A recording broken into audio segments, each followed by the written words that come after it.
you were going right into, okay, I would just resume with the, so I was studying the hotel stuff, and then just continue with why you decided to move on from there. Okay. So after I was in the hotel business for 2 years, and realized I needed to find a better way, happier way, and way to make more money, a boss that I had in the hotel that I was working at had left and gone into insurance. And he actually recruited me to go and sell insurance. And I think I was so just excited to get out of the hotel thing that I just jumped right into selling insurance, not having a clue what that was about. Dude, some of my top salespeople are from the insurance industry. Like, they're game changers. If you can do insurance, man, and survive it, you can do just about anything. I mean, literally, that was going from office building to office building, knocking on doors. Crazy. And seeing a sign when you walk in saying, hey, we shoot every third salesperson, and the second one just walked out the door. I mean, literally, that was one of the signs that created Oh, my God, me. that's awesome. Yeah. That's a clever sign. You just got to look at it and laugh and say, come and do your best, right? So they recruit you to insurance. You've never sold insurance. Yes, I never sold insurance.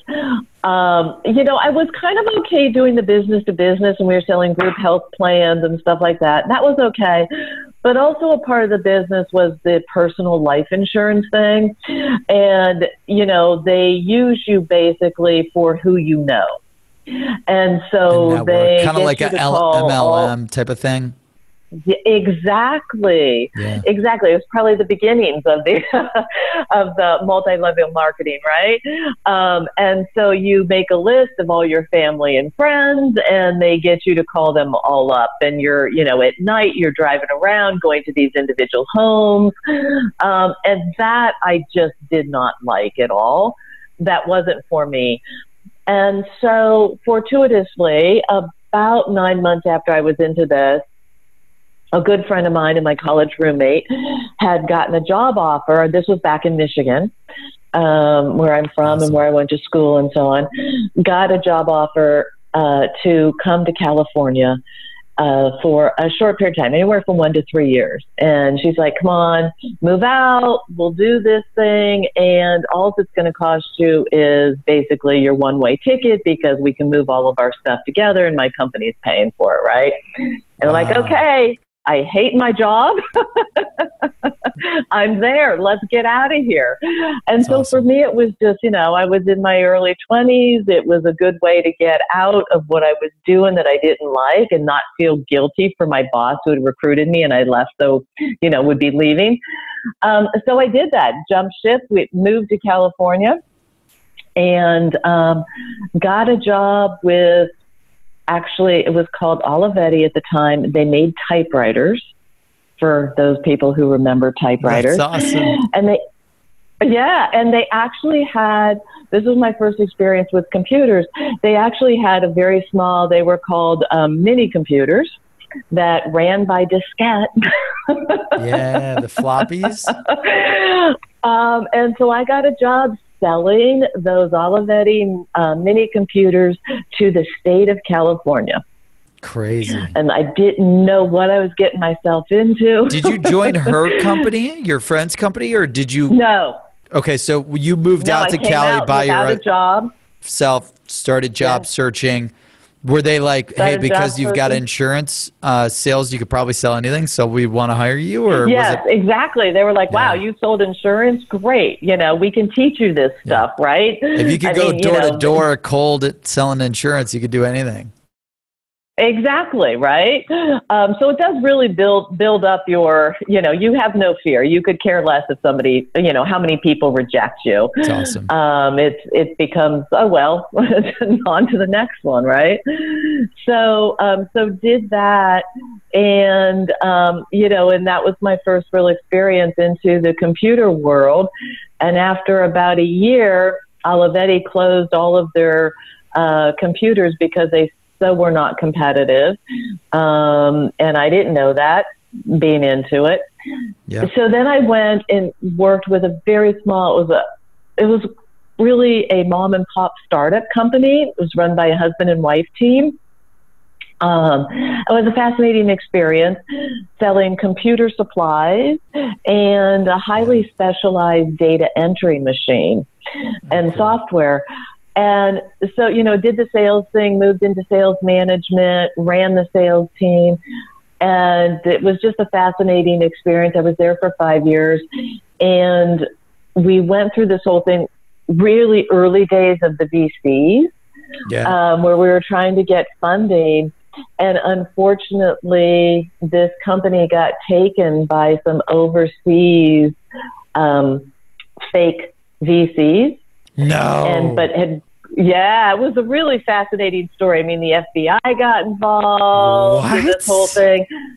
Yeah, and so we had gone down this path thinking we were getting all this money, and that we spent a lot of stuff assuming this money was coming in, and we kept getting the story, oh, the check's in the mail, the check's in the mail. Well, it never was, and so actually the company ended up going out of business when we really realized that this was a total scam. What was this? That's a hell of a story. That's like American Creed or something. But was it like a competitor started this fake VC to siphon money out of you guys, or like? You know, I never got the real story about what the end game was for the VC. You know, this fake VC and why they were doing it. Because it's not like you were shipping the money, right? Well, not that I'm aware of, although, you know, they could have sent them some money, and I just wasn't aware. Crazy. And they were just, you know, the husband and wife team were just not telling the story.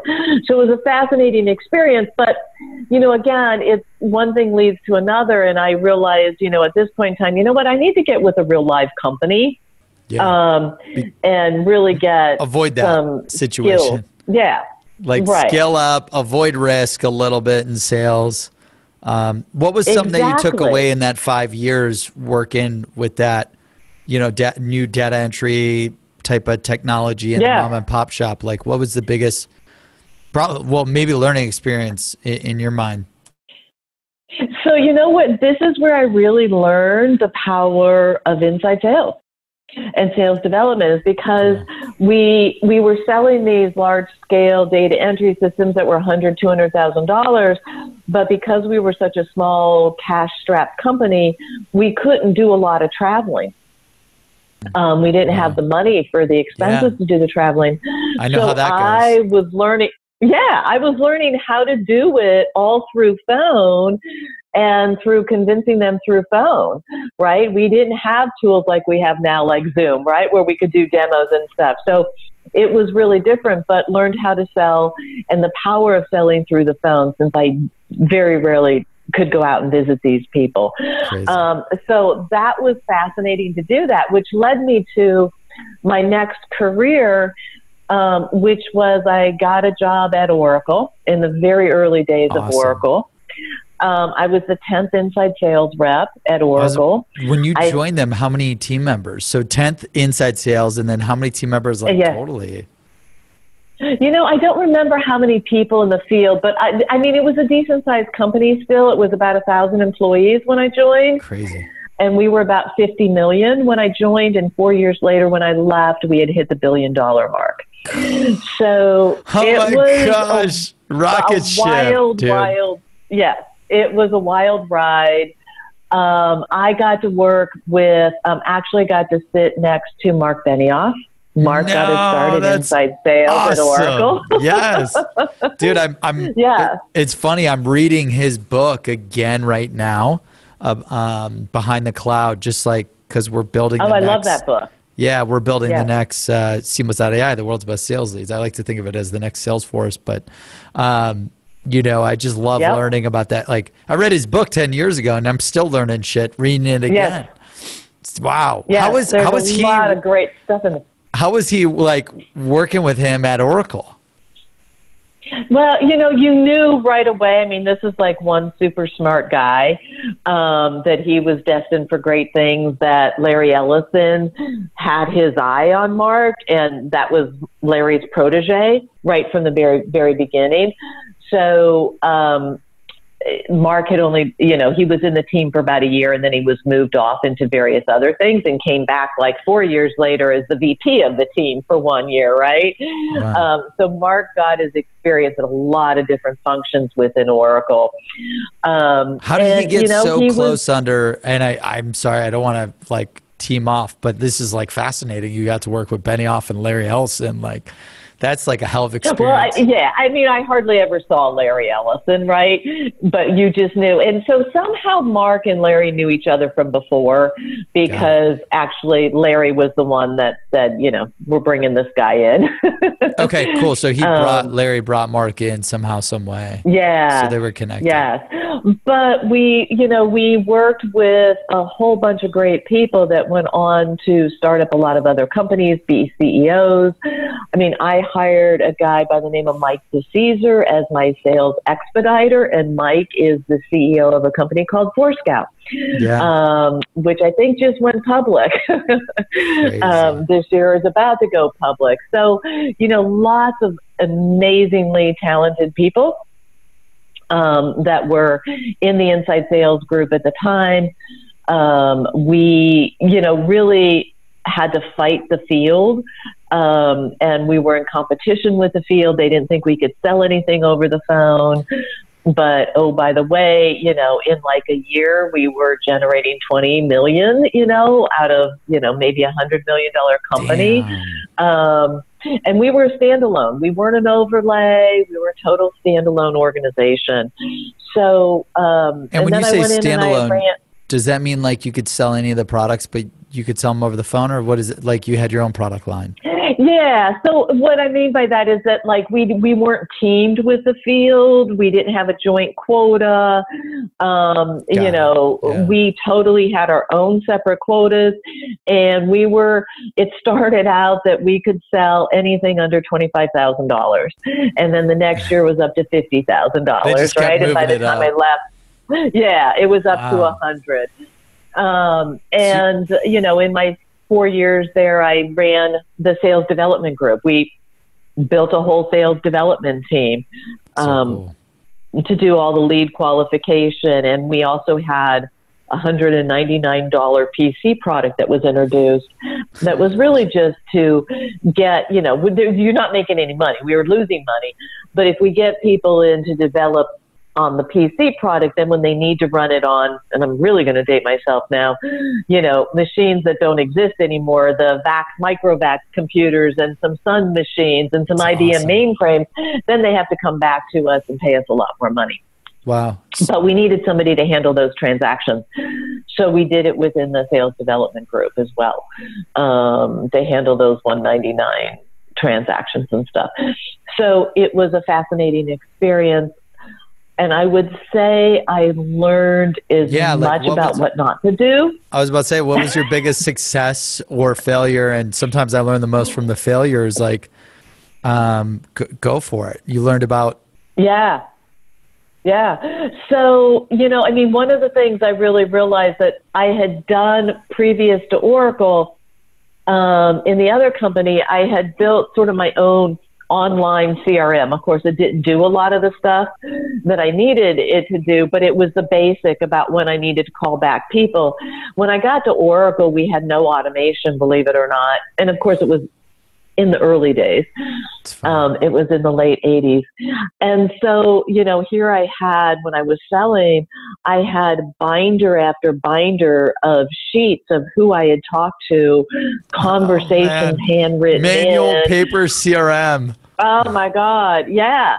And I had a Rolodex or, card file of by month and 1 through 31 for the day. And I had notes of who I was supposed to call back when in there. And that was my, my callback list. Right.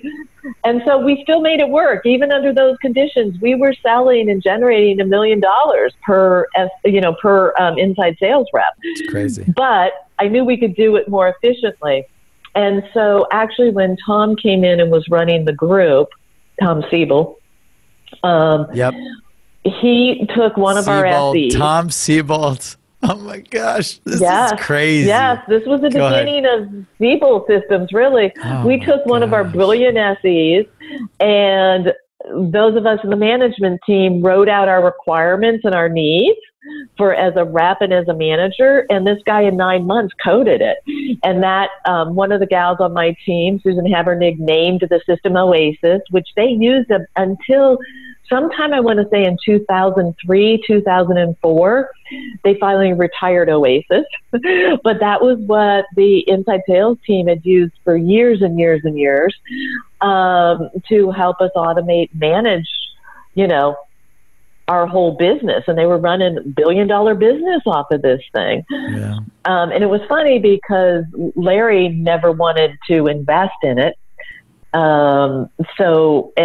Which is why Tom he wanted to productize it and sell it at Oracle, and Larry said no. So that's when Tom left and eventually started Siebel Systems. That's so nuts.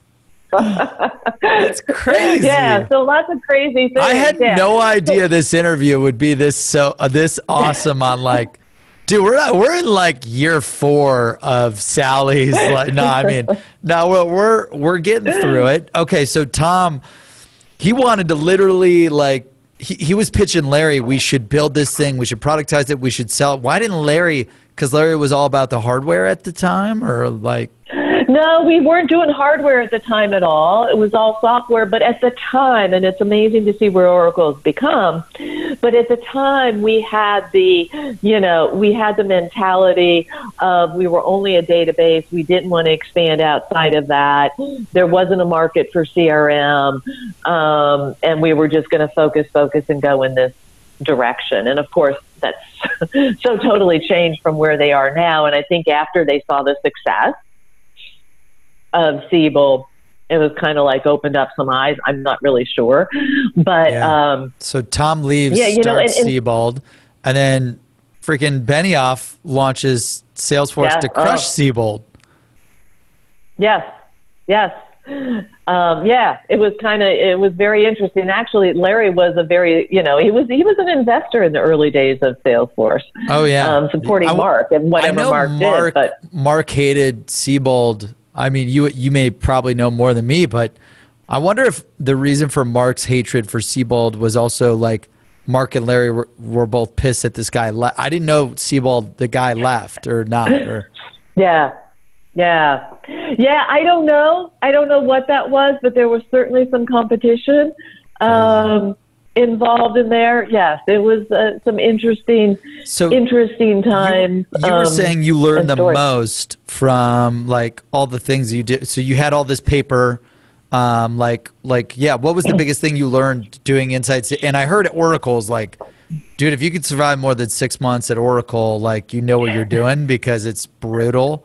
And I don't know if you know this, but my dad worked at CA for over a decade. I know you worked at CA, which we'll get into. And he always said, like, if you could survive Oracle for like more than a year, like you've got something special, because that's hard to do as a salesperson because they grind you so hard and they pound on you and the pressure.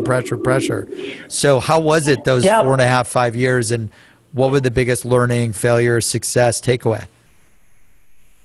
Well, so, I really learned to building a true sales culture and having a sales culture. Now, we may have gone over the top on the sales culture and the competitiveness of the sales culture and the cutthroat nature of the sales culture.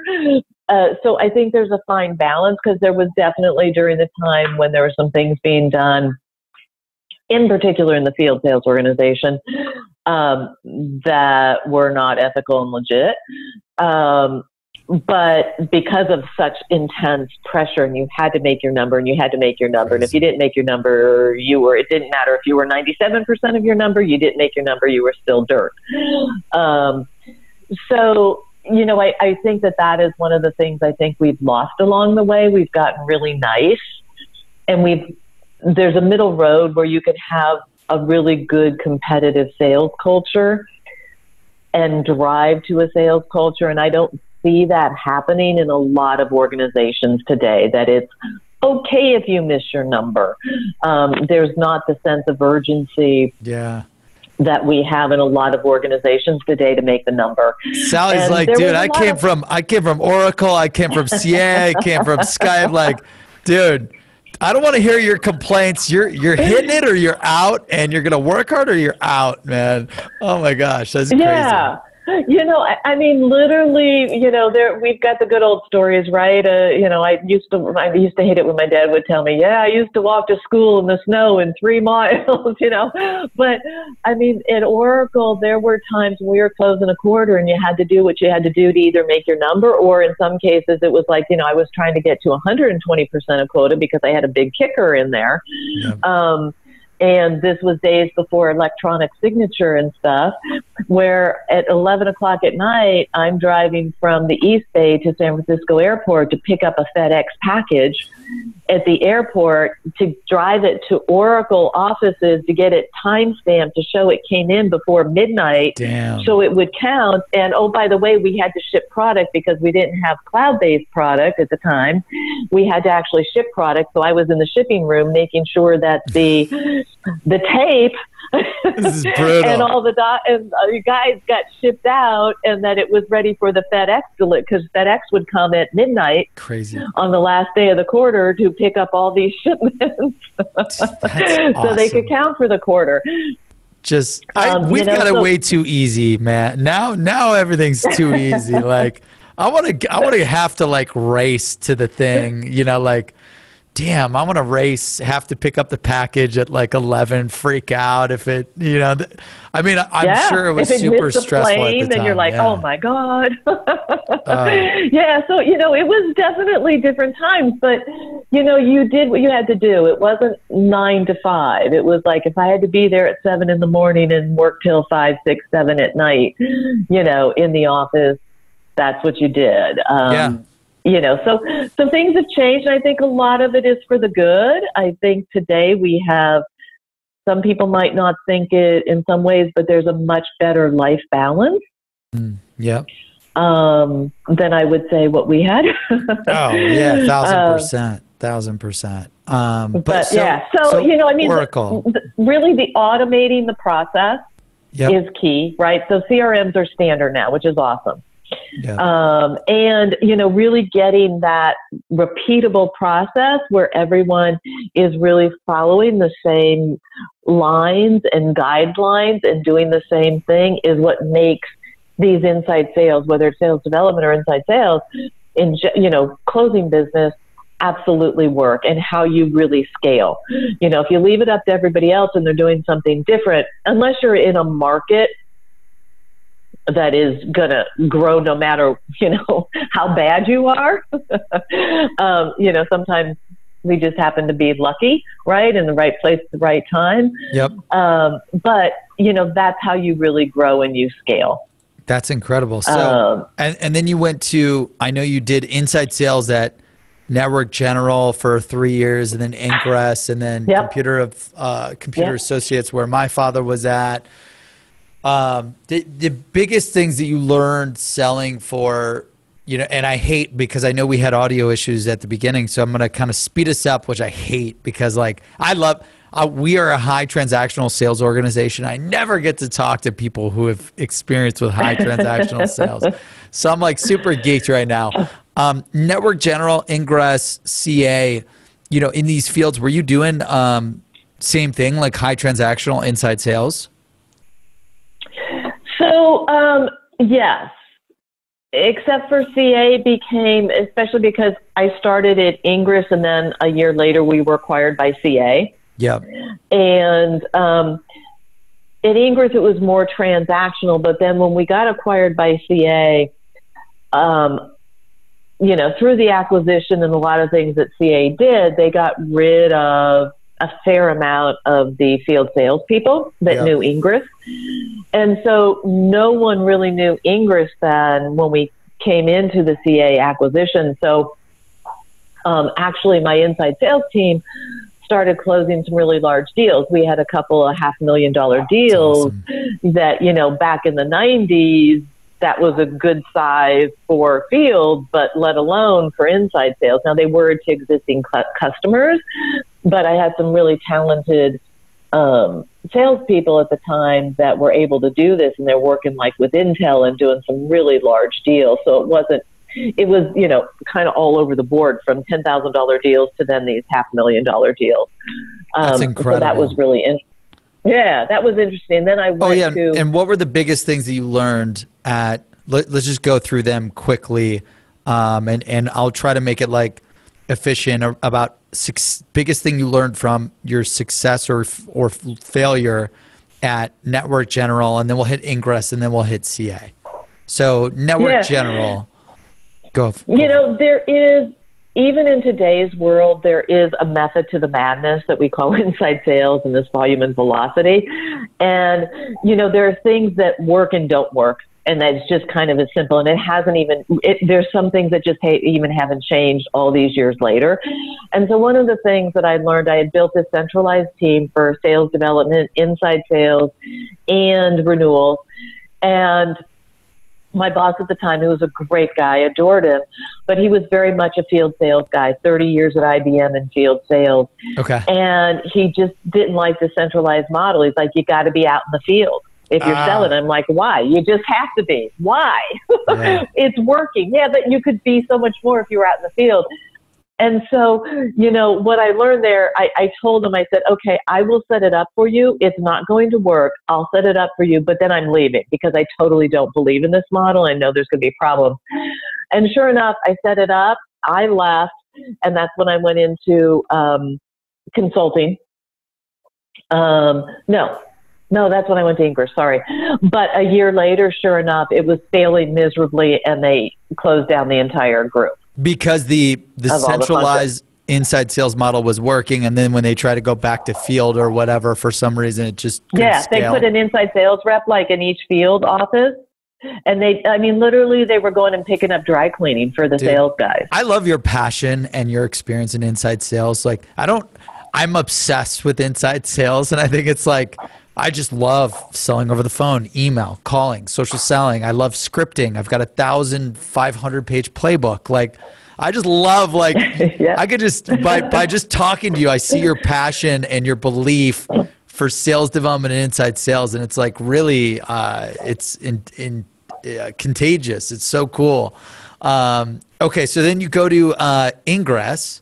You're like, and I guess that learning experience is like, if you've got leadership that doesn't believe in the model that you know scales, it's time to move on, maybe? Or? Well, yeah, I mean, I think, you know, at CA, it was a very interesting time at CA. And so when we scaled the team way too much, and they were expecting way too much from the product line at the time. By that time, Ingress had, you know, lost a lot of ground to Oracle and Sybase, and they weren't keeping up with the product.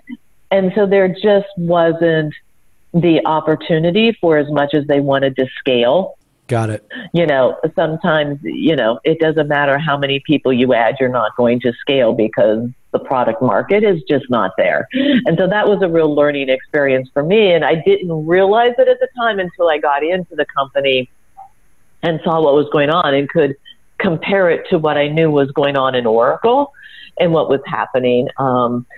And you know, I think one of the things I learned there, I also learned it at Oracle, but it hit home, is that you don't have to have the best product to succeed. You have to have a product that works, but it's about sales and marketing.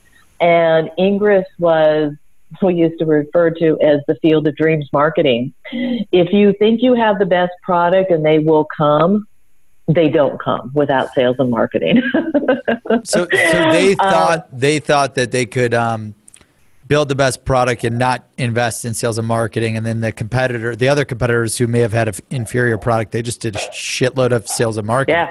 Yeah, we tried to keep in the sales conversations at Oracle. We didn't want to get into a side-by-side demo with Ingress because we would lose, because the Ingress product was much better. Okay. Yeah. So you would always just try to like keep it siloed, sell it, close it. Don't worry. Don't check anyone out. Like, you don't need to. Right. We're Oracle. You don't need we're to the demo best. The product. Like, you know, we're the best. We're Oracle. Exactly. Look at those planes that we've got on the marketing shooting down all of our competition. That's awesome. And these were the best, right? Yeah. You're like, someone's got to pay for the jet fuel, and it's all of our customers. Exactly. So We cool. were aggressive. And so, Ingress I shouldn't say never, Ingress was not as aggressive on the marketing side and the sales side. It was a very nice, gentler company compared to Oracle. And so we all know where Ingress ended up. There's nothing wrong with it, but there's that balance, right? Yeah. And then, so then you decide, hey, it's time to move on, and you start your own PhoneWorks consulting company. Well, it wasn't mine. It was Anna Cassili, the lady that actually hired me at Oracle. She had started PhoneWorks, and, it kind of became one of those things that a lot of the people that we had worked with and that were our sales reps or sales managers had since left Oracle. And while they, fought us, sorry. Oh, you're fine. While they fought us every step of the way, at Oracle, now when they were running their own companies or VP of sales at other companies, are like, hey, I need this inside sales thing. Can you come and help us build it and figure it out? So there became this need. So then I went to work for PhoneWorks for 15 years doing, inside sales and sales development consulting, and running the company basically. What was the biggest thing for the clients that you coached at PhoneWorks that you saw? Because I know you did that up until 2011 before going to Skype, which I'm really excited to learn about, and Ustream. Think back to okay, you did 14 years, 15 years consulting these companies, 80-20 rule. What's the one strategy, the one thing that you always applied that you knew was going to, any company that you go into was going to make a big, massive change? Yeah. So, the one thing I've learned, as much as we'd like to think our companies are all unique, they are in a lot of regards, but when it comes to inside sales and sales development,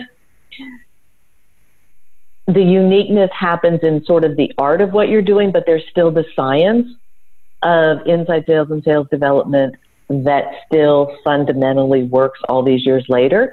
And if you try to bypass it, if you don't do it, it always fails. Got it. Right?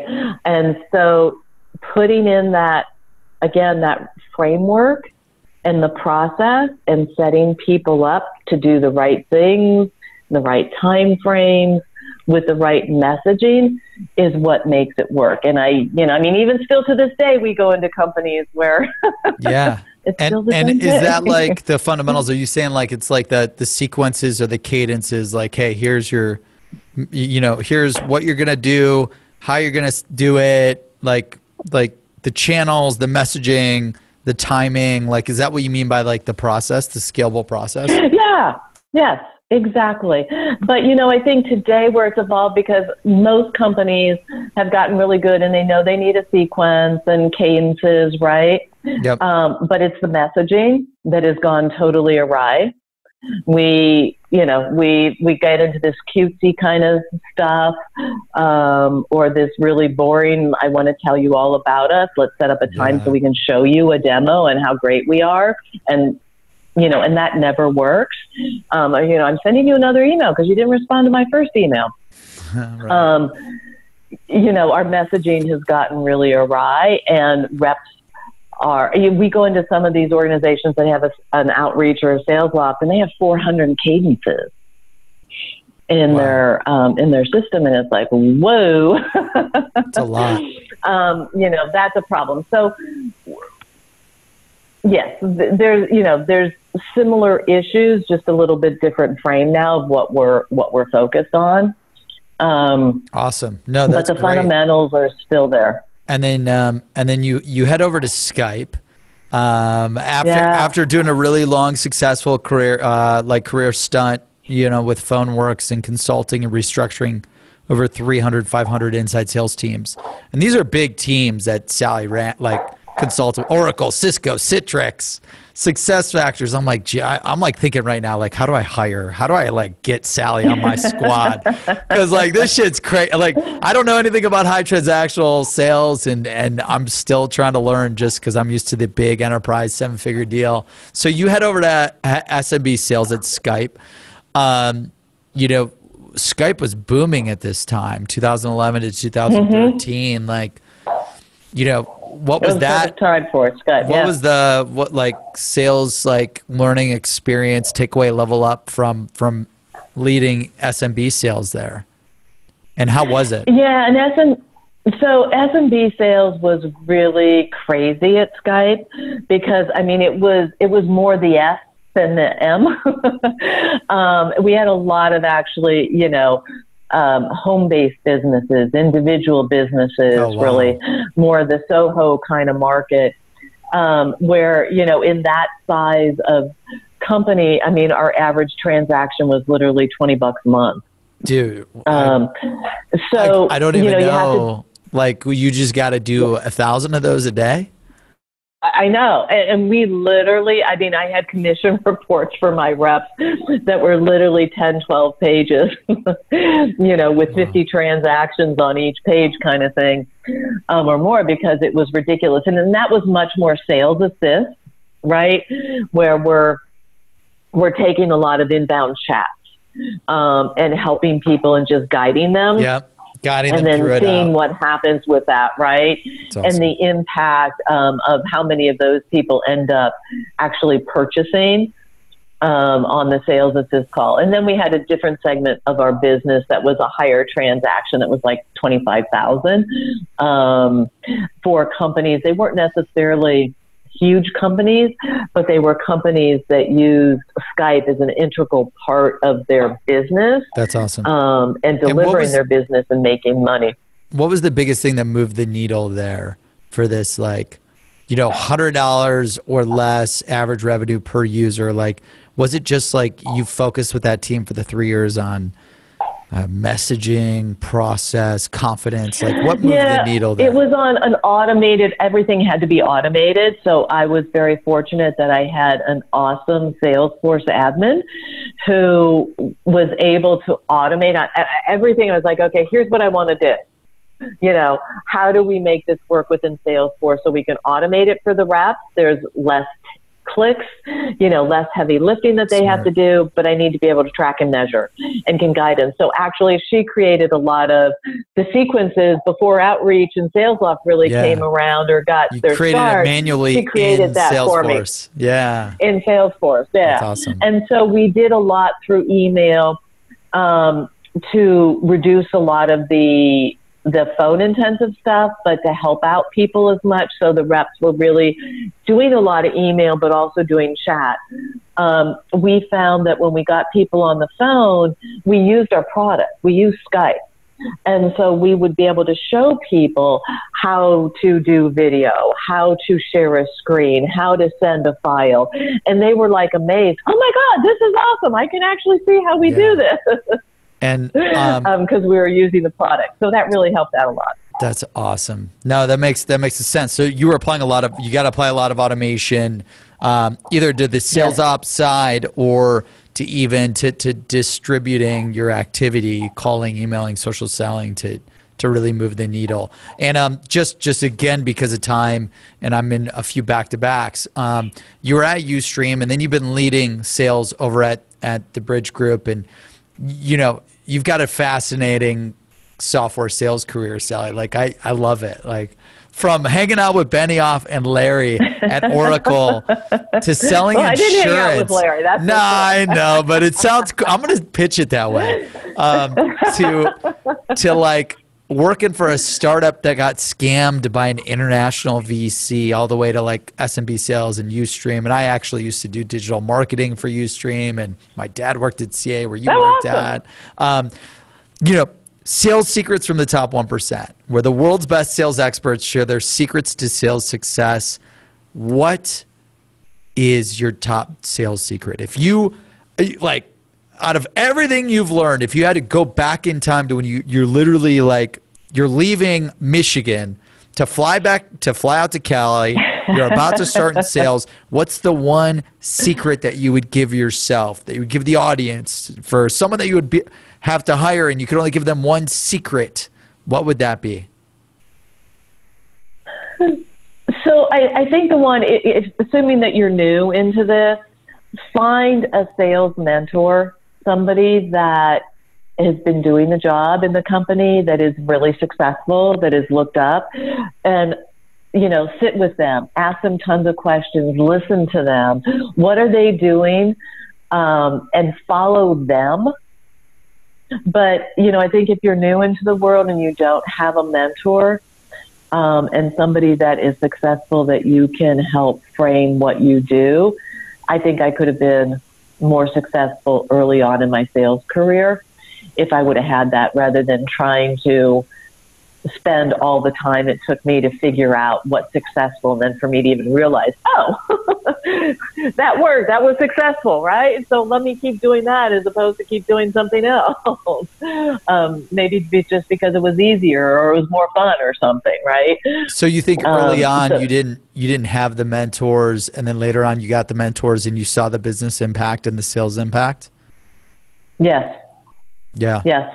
And then absolutely, that's incredible advice. Find a sales mentor to help accelerate your career, your sales success. How do you recommend, I'm new to sales, or I'm in sales, I'm selling for Oracle or Salesforce or Skype or you name it, CA.